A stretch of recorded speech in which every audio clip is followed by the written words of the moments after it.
السلام عليكم، اهلا بيكم يا امارات. النهارده جايبه لك وصفه حلوه جدا.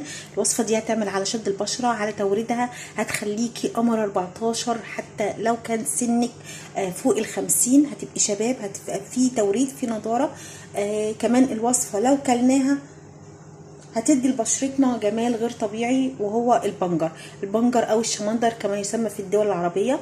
بنجر يعتبر منجم فيتامينات ومعادن رهيبه جدا جدا، هيغنيكي عن حاجات كتير، هيوفر عليكي حاجات حقن البوتوكس والفيلر وحاجات كتيره جدا انت ممكن تستخدميها لبشرتك. لا، انا عايزاكي كل يوم تاخدي قطعه زي دي وتاكليها نيه، تاكليها تحطيها في السلطه، تدخليها في السلطه، تعمليها كمشروب، يعني ممكن باي طريقه، بس المهم ان انت تتناولي قطعه زي دي يوميا. وحلوه جدا للاطفال برضك، بتدي لهم نشاط وحيويه، وبتدي لهم كمان صحه، لانه طبعا زي ما قلت لك هو منجم حديد، معادن، فوسفور، كل المعادن اللي تخطر على بالك بيحتويها البنجر. زي ما انت عارفه انه طبعا سبحان الله، يعني انت بنجرايه مثلا بجنيه ولا ب2 جنيه بتساوي الاف من الجنيهات، ان انت ممكن تعالجي بشرتك من اي تجاعيد، تعالجي بشرتك من اي ترهلات.